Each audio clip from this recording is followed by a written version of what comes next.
A pale sun lifts itself over a high African plateau, and the morning air carries the smell of dust, leather, and iron.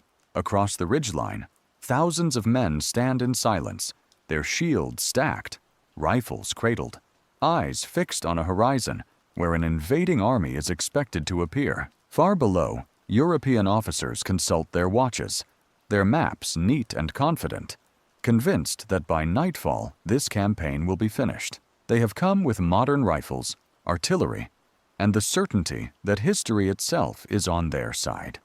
What they cannot see, what they have never learned to look for, is that the ground beneath their boots is already working against them, and that the army waiting above is not a relic of the past, but a system honed for war. For generations, European empires entered Africa carrying an assumption so deeply embedded it rarely needed to be spoken aloud. Industrial power meant military dominance. Steel defeated leather. Rifles defeated spears. Organization defeated tribes. The logic appeared airtight, reinforced by victories elsewhere and by a worldview that framed conquest as inevitable. African societies, in this thinking, were obstacles rather than opponents, forces to be brushed aside rather than understood. The campaigns were planned accordingly, with short timetables, limited intelligence gathering, and a confidence that discipline and firepower would compensate for unfamiliar land. Columns marched inland with banners flying, and supply wagons stretched thin behind them. Officers wrote letters home, predicting swift success. Military manuals reduced entire regions to blank spaces or colored zones on a map. In European capitals, Africa was discussed as terrain, not as a continent of organized states, economies, and military traditions. The wars to come were expected to confirm this worldview, not challenge it. But even before the first shots were fired, the cracks were already there. African leaders had been watching Europe for decades, through diplomats, traders, missionaries, and returning soldiers. They understood the imbalance in weapons, but they also understood something their adversaries often did not. Wars are not won by weapons alone. They are won by timing, logistics, morale, terrain, and the ability to make an enemy fight on terms they did not choose. Across the continent, African military systems had evolved in response to earlier pressures. Regional conflicts, long-distance trade routes, and the need to mobilize large populations quickly. These were not improvised reactions to European arrival. They were institutions with command hierarchies, supply mechanisms, and intelligence networks rooted deeply in local geography. Some were centralized, others flexible and decentralized, but all were adapted to environments European armies barely comprehended. European officers, meanwhile, often mistook familiarity with drill for understanding of war. Their confidence rested on doctrine developed for European plains and colonial skirmishes against lightly armed opponents elsewhere. Africa, in their minds, was simply another stage on which the same script would play out. When resistance appeared stronger than expected, it was dismissed as temporary. When early warning signs emerged, they were ignored. It is tempting to imagine these moments as simple arrogance, but the reality is more subtle and more dangerous. Assumptions shape decisions. They determine where scouts are sent, how supply lines are protected, and whether an enemy is studied or underestimated. In Africa, those assumptions repeatedly led modern armies into situations they did not understand, against opponents they had already dismissed. In the highlands of Ethiopia, diplomats negotiated even as armies mobilized, buying time while weapons were stockpiled and alliances forged. In southern Africa, regimental systems that emphasized speed and coordination prepared for encounters with invading columns. Across deserts, forests, and savannas, communities learned the rhythms of foreign armies, how fast they marched, when they rested, where they depended on water and rail. Knowledge accumulated quietly, while confidence marched loudly. What made these confrontations inevitable was not simply imperial ambition, but the belief that resistance would collapse under pressure. European planners assumed that African forces would scatter once confronted by artillery, that cohesion would dissolve under sustained fire, that command would fail without European-style hierarchies. These assumptions would shape every engagement to come and magnify the shock when reality intruded. As you watch this story unfold, it's worth staying with it all the way to the end. The final moments reveal not just how these assumptions failed, but how their collapse forced powerful empires to rethink what modern warfare actually meant, and why victories forged through understanding often outlast those won through force alone. The surprise waiting at the end of this journey reshaped military thinking far beyond Africa's borders. The irony is that many of these wars were decided before the first battle was fought. They were decided in planning rooms where maps replaced knowledge, where confidence replaced curiosity, and where entire societies were reduced to stereotypes. When armies finally met, the results felt sudden and shocking to observers. But to those who had prepared patiently, they were the natural outcome of choices already made. By the time European columns advanced inland, they were stepping into conflicts shaped by people who knew every ridge, every river, and every season. They were facing forces that had measured them carefully, learned their habits, and prepared to exploit their blind spots. The assumption of superiority had created speed, but it had also created fragility. And soon, on battlefields scattered across the continent, that fragility would be exposed in ways no one in Europe had expected. Long before European columns appeared on the horizon, African societies had already built ways of making war that reflected the realities of their land. These systems did not emerge in response to colonization. They were shaped by centuries of political competition, trade, migration, and survival in environments where miscalculation meant collapse.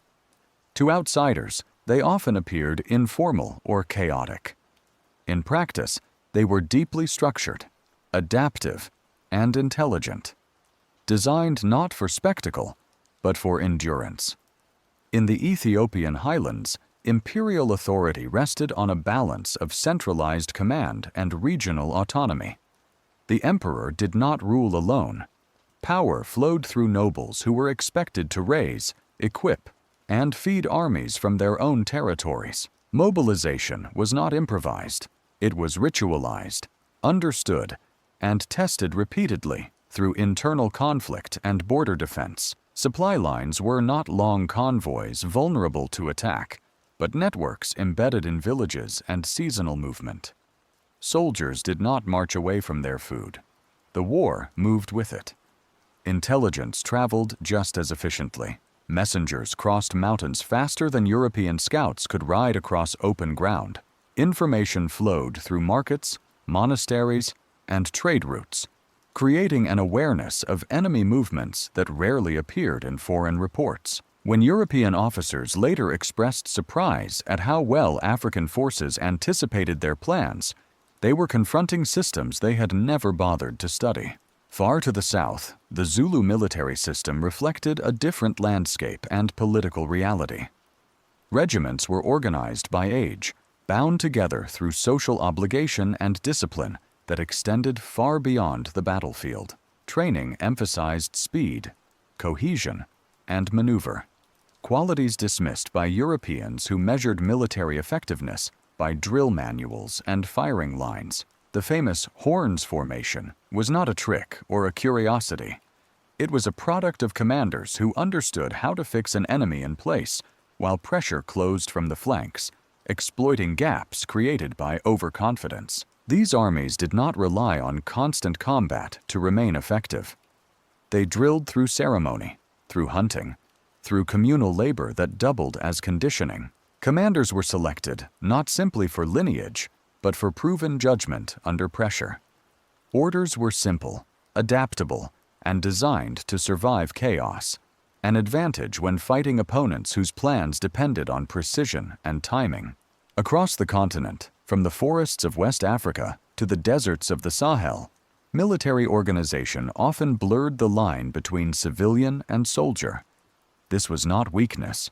It was resilience. Communities understood that war was not an event, but a condition, something that could return with the seasons. Food production, transportation, and defense were interwoven.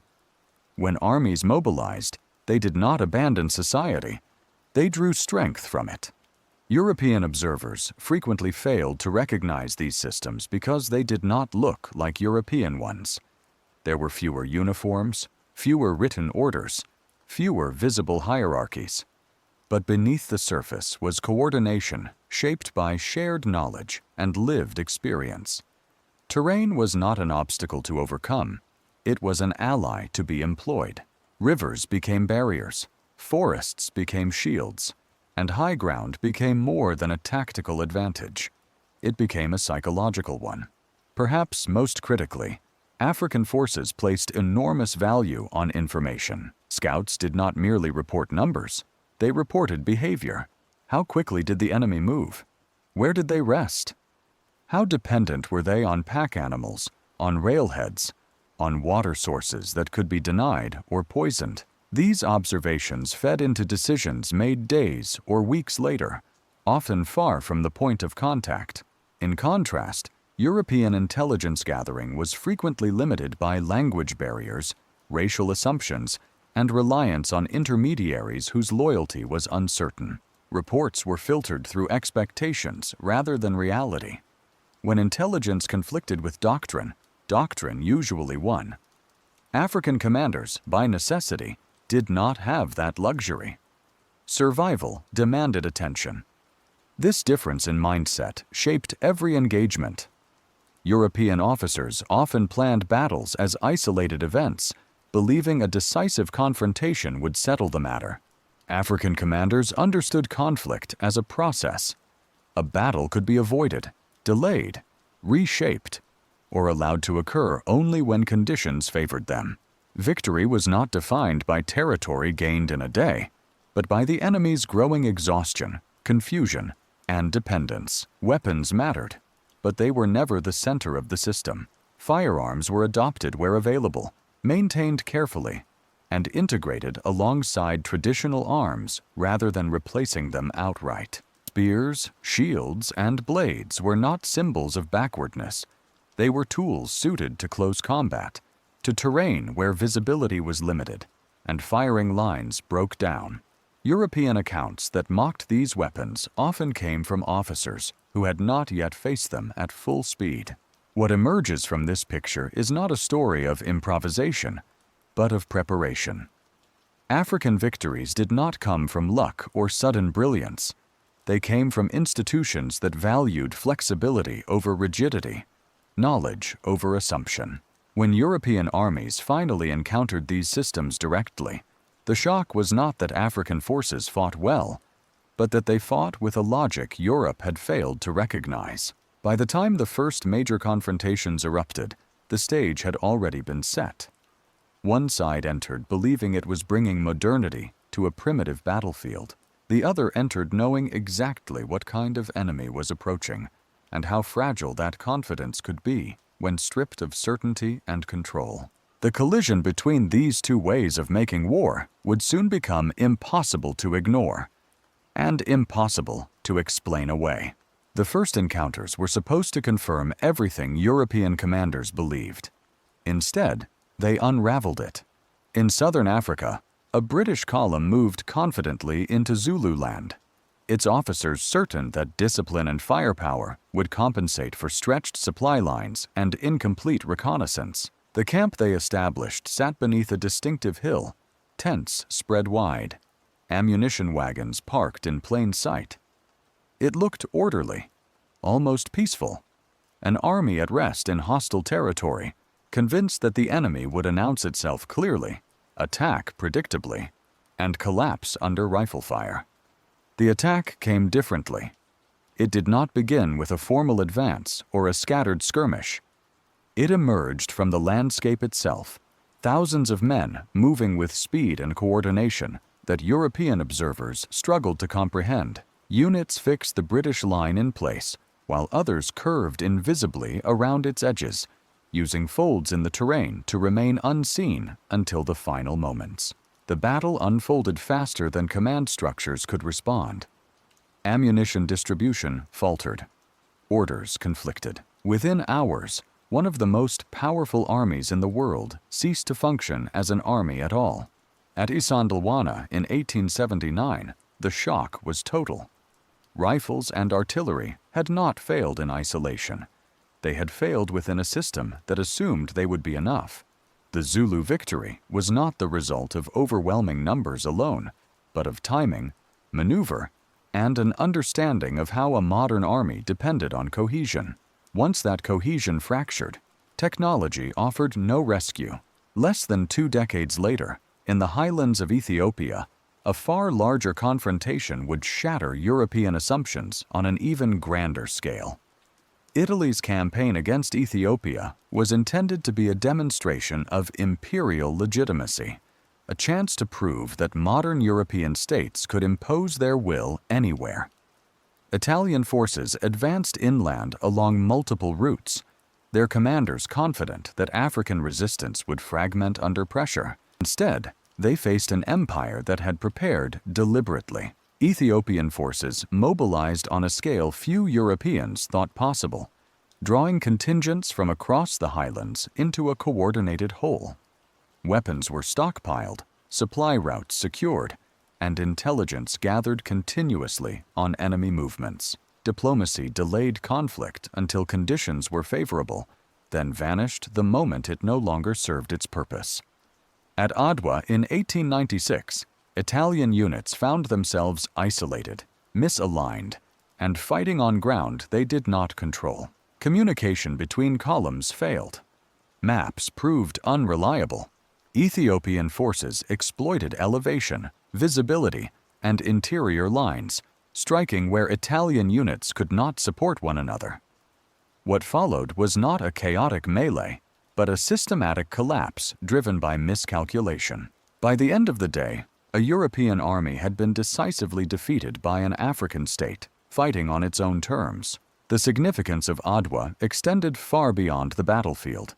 It was not merely a military defeat, it was a political rupture. For the first time in the age of high imperialism, a recognized African empire had preserved its sovereignty against a European power in open battle. The victory reverberated across Africa and the wider world, challenging the narrative of inevitability that underpinned empire itself. Elsewhere, the pattern repeated in different forms. In regions where direct confrontation favored European firepower, African forces avoided it. In East Africa, during the First World War, campaigns dissolved into a war of movement and endurance. European troops chased an enemy that refused to stand still, striking supply lines, melting into the terrain, and forcing modern armies to expend enormous resources for minimal gain. Victory, when it came, was measured less in decisive battles than in exhaustion. What linked these experiences was not a single tactic or leader, but a shared understanding of asymmetry. African commanders recognized that matching European armies shot for shot was unnecessary and often unwise. Instead, they targeted the systems that made those armies function: logistics, communication, morale, and time. Each engagement was shaped to widen the gap between European expectations and reality. European responses often came too late. Reinforcements arrived after disasters had already reshaped campaigns. Doctrinal adjustments lagged behind events on the ground. When victories were finally secured, they came at costs far higher than anticipated and rarely resembled the swift conquests promised at the outset. The psychological impact of these defeats was profound. Officers who survived them wrote with a mixture of disbelief and rationalization, searching for explanations that preserved faith in their institutions. Some blamed weather, others blamed luck, still others blamed unusual enemies, anything but the assumptions that had guided their decisions. Yet the pattern was unmistakable. Modern armies had failed not because they lacked power, but because they misunderstood the nature of the conflicts they were fighting.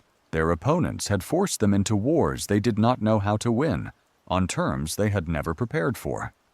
Each defeat exposed the limits of technological superiority when stripped of understanding. By the early 20th century, it was no longer possible to pretend these outcomes were anomalies. They were signals, warnings that the age of effortless conquest was an illusion, and that modern warfare, far from being universal, was deeply dependent on context. The question that remained was how long resistance could be sustained once European powers began to adapt. The answer would define the next phase of these wars, as battles gave way to something slower, quieter, and far more demanding. When the shock of defeat finally registered, European armies did what institutions under pressure often do. They adapted. Columns became larger. Fortifications multiplied. Railways and roads were driven into the interior, not for commerce, but to keep armies fed and supplied. Campaigns that had once been planned as brief demonstrations of force hardened into drawn-out efforts of control. Yet adaptation did not belong to one side alone, and as European tactics shifted, African resistance evolved with them. Open battles grew rarer, not because African forces had lost the ability to fight, but because they understood the changing balance. Confrontation gave way to evasion. Speed replaced mass. Where European armies sought decisive engagements, African commanders offered movement and uncertainty. Supply lines, now longer and more expensive to protect, became targets. A bridge destroyed or a caravan ambushed could stall an entire campaign more effectively than a frontal assault. In the forests, savannas, and riverlands of the continent, terrain continued to act as a silent participant in the war. Dense vegetation erased visibility. Seasonal rains turned roads into traps. Heat and disease strained soldiers unfamiliar with the environment, while local forces adjusted their movements to rhythms outsiders rarely mastered. European commanders learned that holding territory on a map did not mean controlling it in reality. Civilian networks became central to resistance. Information moved through villages faster than military patrols. Food and shelter appeared where needed, then vanished just as quickly. Fighters blended back into daily life, re-emerging only when advantage returned. This was not disorder. It was strategy rooted in social cohesion. War was dispersed across communities, making it harder to suppress without reshaping entire societies. In German East Africa, during the First World War, this approach reached its most refined form. Outnumbered and cut off from resupply, African soldiers under European command nonetheless demonstrated the same principles of asymmetry that had defined earlier resistance. Campaigns stretched for years, not because victory was imminent, but because defeat could not be imposed. Modern armies found themselves committing tens of thousands of troops to chase forces that refused to be pinned down, draining resources needed elsewhere. Across the continent, similar patterns emerged. In regions where occupation replaced conquest, resistance persisted in smaller, less visible forms. Taxes went unpaid. Labor disappeared. Infrastructure sabotaged itself through neglect and quiet defiance. European administrations discovered that military victory did not automatically translate into control, and that suppressing resistance required constant presence rather than occasional force. This shift altered the character of colonial warfare. Campaigns became wars of endurance, measured in budgets and morale as much as in territory. European governments were forced to justify escalating costs to publics that had been promised quick success. Officers rotated through postings with little to show beyond exhaustion and frustration. The myth of effortless dominance eroded with every year of unresolved conflict. African commanders understood this dynamic instinctively. Time was not the enemy. It was an ally.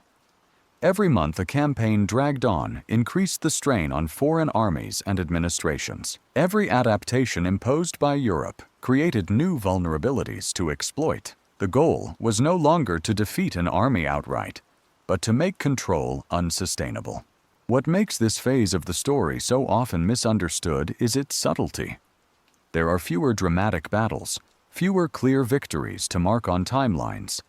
Yet it is here that the balance of power was tested most severely. Modern armies could win engagements and still lose the war in every way that mattered: politically, economically, and psychologically. By the early 20th century, European military thinkers began to recognize that something fundamental had changed.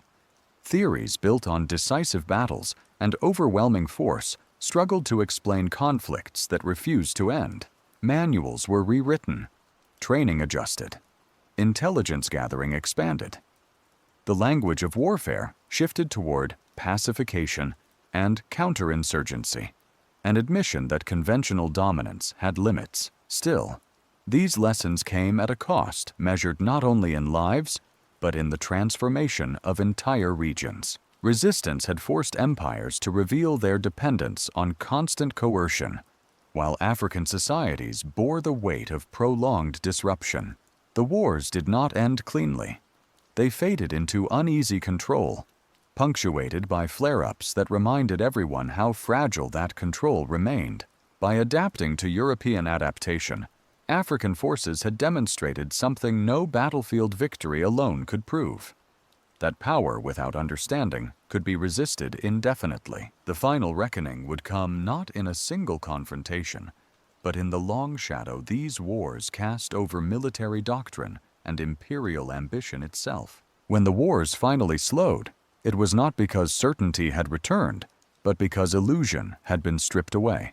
European empires emerged from decades of campaigning with territory marked in new colors on maps. Yet those colors concealed a deeper unease. Control had proven far more difficult than conquest. Modern armies had learned, often reluctantly, that dominance on paper meant little without understanding the people and landscapes beneath it. Military institutions began to absorb the lessons, though rarely in the language of humility. Reports spoke of unexpected resistance and challenging environments, reframing defeats and stalemates as technical problems rather than failures of assumption. Training manuals expanded to include intelligence gathering, logistics security, and cooperation with local intermediaries. The idea that technology alone could decide wars quietly faded, replaced by an emphasis on adaptability and endurance. Yet these changes were reactive, not visionary. They did not emerge from a newfound respect for African military systems, but from the recognition that old models no longer worked.